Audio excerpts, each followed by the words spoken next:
A pair of towering Apache women transported a struggling cattleman to their people's gathering, where a verdict would transform his existence permanently. Never before had Silas Ward experienced being lifted and carried like an infant, despite his naturally small stature, especially not by two females, certainly not in this manner. Consciousness returned while in motion, his frame rocking steadily, though his feet remained suspended above the earth. His clouded sight revealed enormous hands, feminine hands that could encompass his entire torso. Moving in complete quiet, the women stepped in such harmony they appeared to pulse with shared rhythm. "Release me," he murmured, his voice breaking like an adolescent's. Both women ignored his plea, continuing forward as though his words had never been uttered. The elder sister, Ayana, possessed arms as thick as wooden posts, though her grip remained remarkably tender. Her younger sibling, Kamama, supported his legs with identical careful power. Each woman exceeded his height by no less than 24 inches, their forms casting shadows that completely engulfed his own. Yet what chilled Silas's blood was his recognition of their route. This terrain belonged to him, his unsuccessful homestead, his domain. Why then did they navigate with such certainty? Drum beats resonated from the distance ahead, deep rhythmic, resembling thunder transformed into a pulse. That moment brought Silas a realization that converted his bewilderment into absolute dread. This wasn't an abduction. This was a delivery. But delivered for what purpose? And why had these Apache women selected him? A bankrupt, overlooked rancher incapable of maintaining his livestock, for whatever awaited in that ring of flickering illumination ahead. The percussion intensified. The sisters' hold tightened. And Silas Ward began comprehending that everything would be forever altered. The glow brightened as they neared a clearing Silas had never encountered, despite traversing every portion of his land for 15 years. Numerous Apache tribal members arranged themselves in a flawless circle, their faces decorated with red and white earth, their gazes fixed upon him with intensity that made his flesh crawl. Chief Nailish occupied the center, adorned in an eagle feather headdress that captured the dancing flames.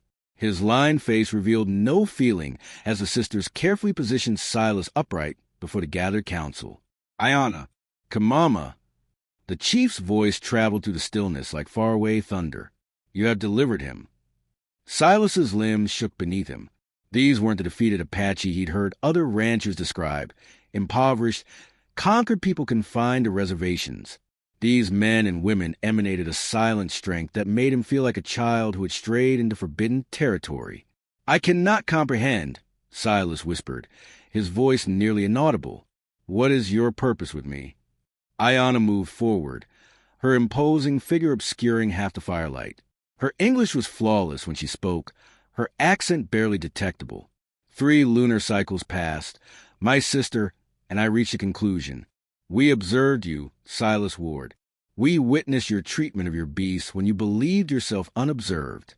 How you divided your final bread crust with that aging hound, even during your own hunger. Kamama nodded, her youthful features growing slightly softer.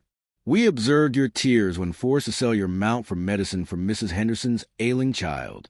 You assumed no one discovered that act. The statement struck Silas like physical impacts. He had maintained such discretion, such privacy regarding his defeats and modest acts of kindness. How had they monitored him without his awareness? "We seek nothing from you," Ayana continued, her dark gaze never departing from his face. "We wish to offer you something, though first you must demonstrate your worthiness of our gift." Chief Nailish lifted his hand, and the entire circle became silent. "Silas Ward, these sisters have selected you. According to our customs, when unmarried women of suitable age choose a man, the tribal council must determine if the union will benefit our people." The words impacted Silas like a physical strike. "Marriage. They discussed matrimony. But I'm not Apache," he stammered. "I'm merely a failed cattleman. I cannot even maintain my own herd." Kamama's laughter was surprisingly melodious. "That is precisely why we selected you. You comprehend loss. You understand what it means to struggle for something even when the world declares it hopeless." The chief approached closer, his eyes penetrating Silas's soul. 3 challenges await you, white man. Complete them, and you will join our people as spouse to both sisters. Fail. He allowed the words to linger like smoke. What occurs if I decline?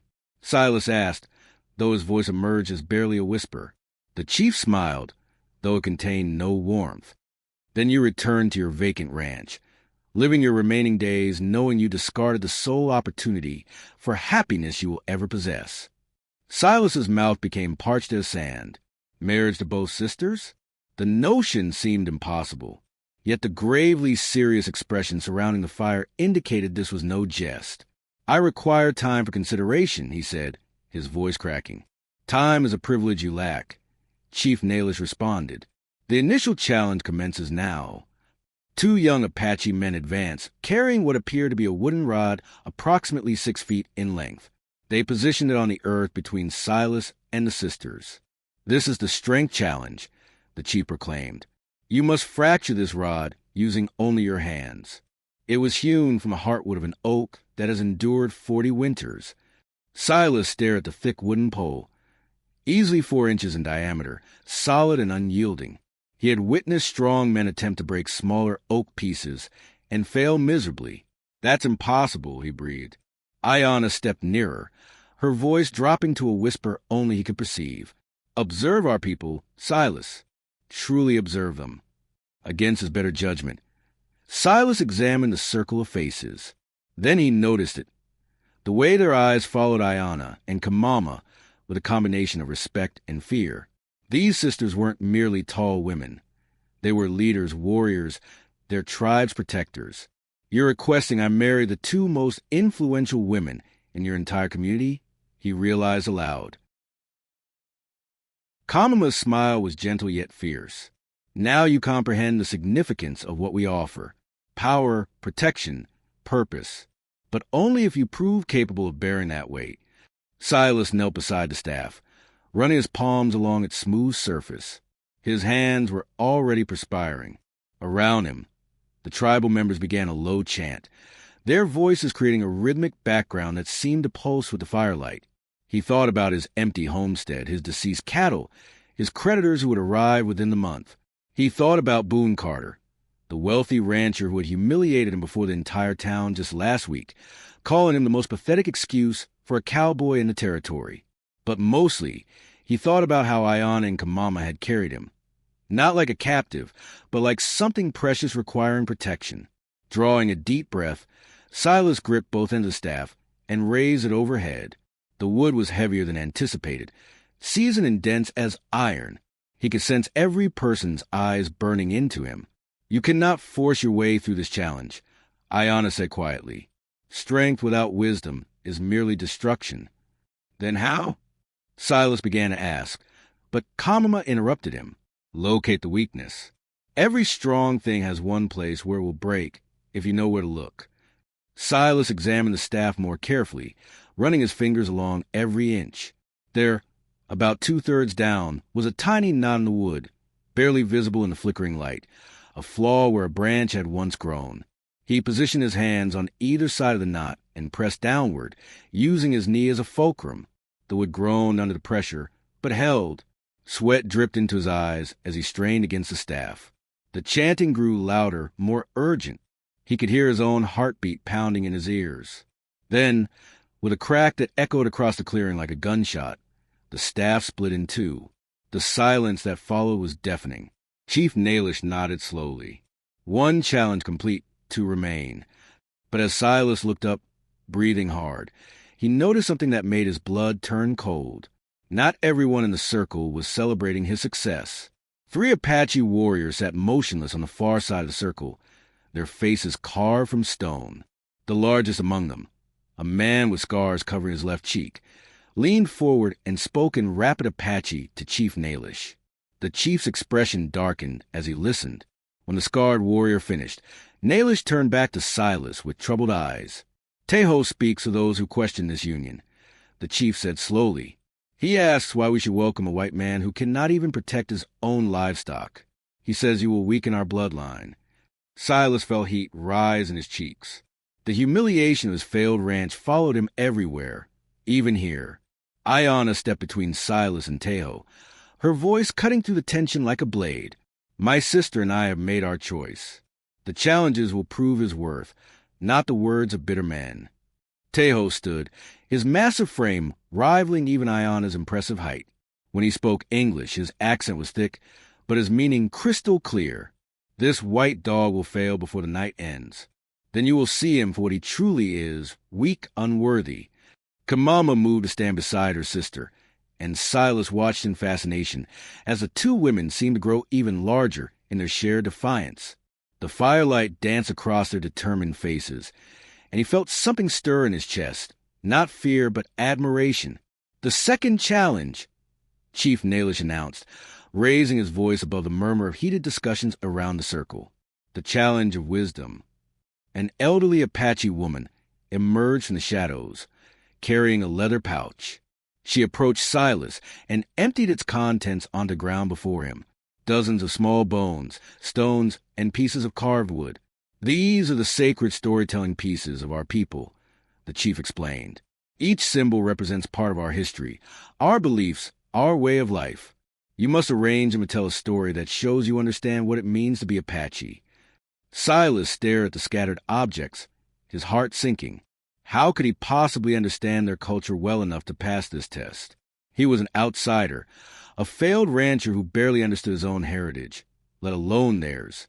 "I don't know your stories," he admitted, his voice barely a whisper.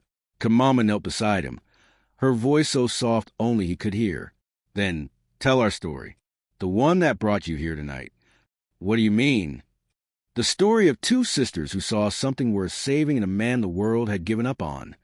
Silas looked into her dark eyes and saw something that made his breath catch. Not pity, but belief. She actually thought he could do this. Slowly, carefully, he began arranging the pieces. A small bone carved like a horse. That was his failing ranch. Two smooth stones larger than the rest, Ayana and Kamama. A piece of wood shaped like a circle, the tribal council.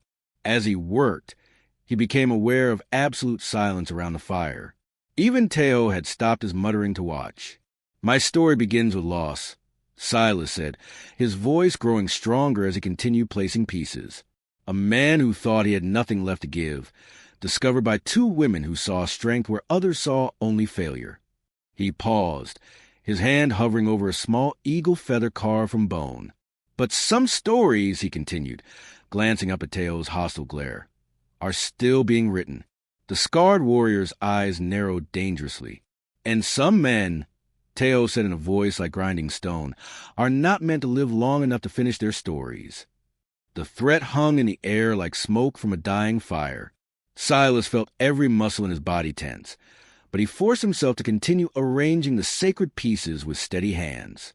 "The story continues," he said, placing the carved eagle feather at the center of his arrangement. Two sisters chose not just a husband, but a bridge between two peoples who have forgotten how to trust each other. Chief Nalish leaned forward, studying the pattern Silas had created. The symbols formed a rough circle with the eagle feather at its heart, surrounded by alternating Apache and what could represent white settler symbols. "You speak of unity," the chief said thoughtfully, "but unity requires sacrifice from both sides. What would you sacrifice, white man?" Before Silas could answer, Teho stepped forward and kicked at the arranged pieces, scattering them across the dirt. "Enough of this foolishness," he roared. "This weakling makes pretty patterns with our sacred objects, and you call it wisdom? I could arrange these symbols better with my eyes closed." Ayana moved like lightning, placing herself between Teho and Silas. Her voice was deadly quiet. "Touch those pieces again, and you will answer to me personally." For the first time since arriving, Silas saw something in Teho's scarred face that might have been fear. The big warrior took a step back, but his anger only intensified. "You defend him like he's already your husband," Teho spat. "But he hasn't even faced the final challenge yet. And when he does," a cruel smile spread across his features, "well, let's just say the challenge of courage has ended many men's stories permanently." Kamama moved to stand beside her sister, and Silas watched the two women create an almost impenetrable wall of protection around him. The gesture was both humbling and terrifying. They were willing to face down their own people for him. "What is the final challenge?" Silas asked, though part of him didn't want to know the answer. Chief Nailish gathered the scattered pieces and handed them back to Silas. First, complete this challenge. Show me you understand what sacrifice means. Silas rearranged the symbols, but this time he placed them differently. Instead of a perfect circle, he created two overlapping circles, one representing his old life, one representing the Apache way. Where they intersected, he placed an eagle feather and a small carved wolf. The sacrifice isn't giving up who I was, he said, meeting the chief's eyes. It's becoming something new, something that belongs to both worlds but is limited by neither. The elderly woman who had brought the pieces nodded approvingly, but Chief Nailish remained silent for a long moment. You have wisdom, Silas Ward, he finally said, but wisdom without courage is worthless. The final challenge will test whether you have the strength to back up your pretty words with action. When? Silas asked. Now. The chief raised his hand, and suddenly the circle began to shift. The tribal members moved back, creating a much larger space. From somewhere in the darkness beyond the firelight came the sound of approaching footsteps, heavy, deliberate, menacing. Ayana grabbed Silas's arm, her fingers digging into his flesh with surprising desperation.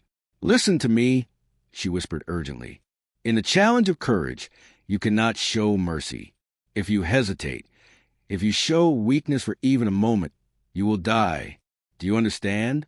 The footsteps grew closer, and Silas caught a glimpse of movement in the shadows. Something large, dangerous, and heading straight for the circle of firelight. What am I supposed to fight? He asked, his voice barely audible. Kamama's answer chilled him to the bone. The man who wants you dead more than anything else in the world.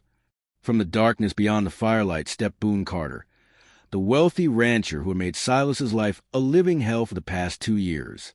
But this wasn't the well-dressed, arrogant man Silas remembered from town. Carter's expensive clothes were torn and dirty. His face bore fresh scratches, and his eyes burned with rage that made Tejo look reasonable by comparison. You! Silas breathed, his blood turned into ice water. Carter stepped into the circle of light, his hand resting on a large knife at his belt. Surprised to see me, Ward? You shouldn't be. When a man steals something that belongs to me, I tend to track him down. I never stole anything from you, Silas said, confusion mixing with his fear. Carter's laugh was bitter as winter wind. Those Apache women you're so cozy with, they were mine first. I had a deal with their chief. 50 head of cattle in exchange for both sisters as wives. A business arrangement that would have made me the most powerful man in the territory. Chief Nailish's face remained expressionless, but Silas caught the slight tightening around his eyes. You speak lies, white man. No such deal was ever made. Your precious chief here took my cattle, Carter continued, his voice rising. Then he had the nerve to tell me his women had chosen for themselves. Chosen you? He spat in the dirt at Silas's feet. A worthless failure who can't even keep his own ranch running. Ayana stepped forward, her voice cutting through Carter's rant like a blade. We were never yours to negotiate for, Boone Carter. We belong to no man until we choose to belong. You belong to whoever can pay the highest price, Carter snarled. That's how business works out here. But this pathetic excuse for a rancher somehow convinced you otherwise. The pieces suddenly clicked together in Silas's mind. Carter hadn't just happened to show up tonight. He'd been hunting him. The Apache had probably been watching Carter, just as they'd been watching Silas. And when they made their choice, Carter had lost more than just a business deal. He'd lost face, power, and control. The challenge of courage, Chief Nailish announced, his voice carrying across the clearing like thunder, is combat to submission, not death, but total defeat. The winner claims a right to the sister's choice. Kamama moved closer to Silas, her voice barely a whisper. He's been drinking. I can smell it on him from here. That makes him dangerous and unpredictable, but also slower. Angry men make stupid mistakes, Ayana added quietly. Carter pulled his knife from its sheath, a wicked-looking blade nearly 8 inches long. The firelight danced along its sharp edge as he held it up for everyone to see. I'm going to carve you into pieces, Ward, he said with deadly calm. And when I'm done, these Apache will remember why white men with money deserve respect. Tejo stepped forward and offered Silas a knife of equal size. As Silas's fingers closed around the worn leather handle, he noticed his hands weren't shaking anymore. Something had changed inside him during the first two challenges, a confidence he'd never felt before. "Rules are simple," Chief Nailish declared. "First man to yield or fall unconscious loses. The winner earns the right to the sister's choice. The loser," he paused, his eyes moving between the two men, "leaves this territory forever and never returns." Carter grinned, showing teeth like a wolf. "Perfect. I've been wanting to run you out of the territory for years anyway." But as the two men began to circle each other in the flickering firelight, Silas caught something in Ayana's eyes that Carter had missed completely. She wasn't looking at Carter like he was the favorite to win. She was looking at him like he was already dead. Carter lunged first, his knife cutting through the air where Silas's chest had been a heartbeat before. The bigger man's momentum carried him past his target, and Silas caught the strong scent of whiskey on his breath as he stumbled by. "Stand still and fight like a man," Carter roared, spinning around with another wild swing. Silas danced backward, keeping his own blade low and defensive, around the circle. The Apache watched in complete silence, but he could feel the weight of their attention like a physical force. Most importantly, he could sense Ayana and Kamama's eyes tracking his every movement. Carter was bigger, stronger, and his knife had a slightly longer reach. But Silas had spent years wrestling stubborn cattle, fixing broken fences in harsh weather, and surviving on almost nothing. His body was lean and hard, while Carter's comfortable life had left him soft around the middle. "You think he deserved them?" Carter panted, making another aggressive thrust. "You can't even afford to feed yourself, let alone two wives." "Maybe that's the point," Silas replied, sidestepping another clumsy attack. "They're not looking for someone to buy them. They're looking for someone who values them." Carter's face twisted with rage. "Values them? Their property. Beautiful. Strong property that would have given me sons to inherit the largest ranch in the territory." The words seemed to hang in the air like poison. Silas glanced quickly at Ayana and Kamama, seeing the disgust that flashed across their faces. In that moment, he understood why they had chosen him over this wealthy, powerful man. Carter pressed his attack, becoming more reckless with each failed strike. Silas kept moving, letting the bigger man wear himself down while looking for an opening. His years of hard labor had taught him patience. Sometimes you had to let the stubborn calf exhaust itself before you could rope it. "You know what the real difference is between us, Carter?" Silas said, deflecting another wild swing with his blade. "You see them as something to own. I see them as something to earn." Pretty words won't save you. Carter lunged forward with everything he had, put his full weight behind a thrust aimed at Silas's heart. But Silas was no longer where Carter expected him to be. Instead of backing away, he stepped inside the bigger man's reach, grabbed Carter's wrist with his free hand, and used the man's own momentum to send him sprawling face first into the dirt. Carter rolled over quickly, but not before Silas had moved to position himself between his opponent and the circle of watchers. Now Carter would have to fight with a fire at his back, the light in his eyes. "Lucky move," Carter snarled, wiping blood from his split lip. "Not luck," Silas replied quietly. "Planning." For the first time since the fight began, uncertainty flickered across Carter's face. He was beginning to realize that the weak, pathetic rancher he'd been bullying for years had somehow become something different, something dangerous. Carter charged again, but this time there was desperation in his attack rather than confidence. Silas met him head-on, their blades clashing in a shower of sparks as steel rang against steel. They grappled for position, each man trying to gain advantage over the other. Carter's superior size gave him the edge initially, but Silas's endurance and sobriety began to tell as the struggle continued. "Yield," Silas said through gritted teeth as they fought for control of both knives. "You're beaten and you know it." Carter's response was to spit in Silas's face and drive his knee upward, aiming for his opponent's ribs. But Silas had been expecting dirty tactics. He twisted away from a knee strike and used Carter's off-balance position to slam him backward toward the fire. Carter stumbled, his arms windmilling wildly as he fought to keep from falling into the flames. That's when Silas made his move for the final decisive strike. Silas didn't go for the kill. Instead, as Carter teetered on the edge of the fire, Silas dropped his knife and grabbed the bigger man's shirt, pulling him away from the flames at the last second. Carter collapsed to his knees, gasping and defeated. His own knife lay forgotten in the dirt where he dropped it to keep from falling into the fire. "I yield," Carter wheezed, his face pale with the realization of how close he'd come to being burned alive. "I yield." Chief Naylor stepped forward, his weathered face showing the first hint of emotion Silas had seen all night. Approval. "The challenges are complete," the chief announced to the circle. "Silas Ward has proven his strength, wisdom, and courage. More importantly, he has shown mercy when he could have chosen vengeance." Carter struggled to his feet, his expensive clothes now torn and stained with dirt and sweat. "This isn't over, Ward," he muttered. But the fight had gone out of him completely. "Yes, it is," Ayana said firmly, stepping into the circle. "You lost fairly, and you will honor the terms. Leave this territory and never return." Carter looked around the circle of Apache faces, perhaps hoping to find some sympathy or support. Instead, he saw only cold rejection. Even Tejo, who had opposed Silas from the beginning, now nodded his acceptance of the trial's outcome. Without another word, Carter limped away into the darkness beyond the firelight.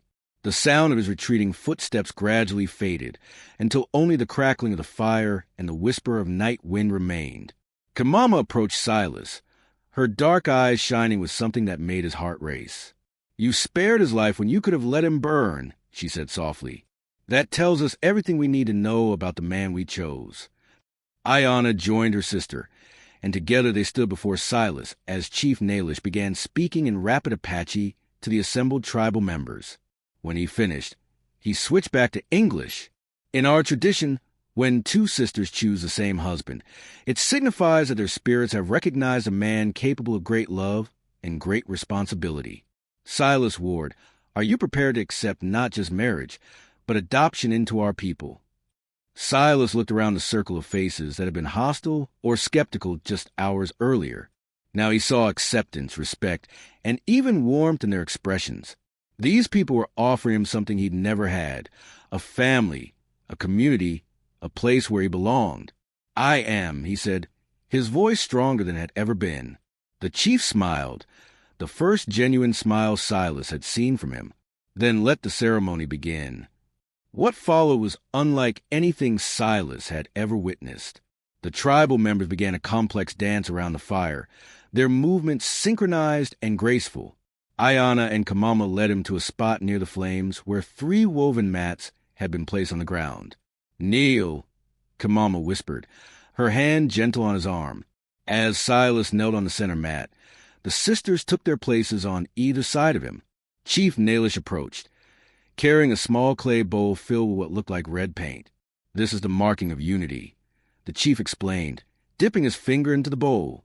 "From this moment forward, you are no longer Silas Ward, failed rancher. You are Silas of the Apache, husband, protector, and member of our family." The chief drew 3 connected circles on Silas's forehead, one for him, one for each sister. Then he did the same for Ayana and Kamama, their markings identical to his. "It is done," Chief Nailish declared. "Rise and greet your new life." 6 months later, Silas stood on the ridge overlooking what had once been his failing ranch. The land looked completely different now, vibrant, alive, productive.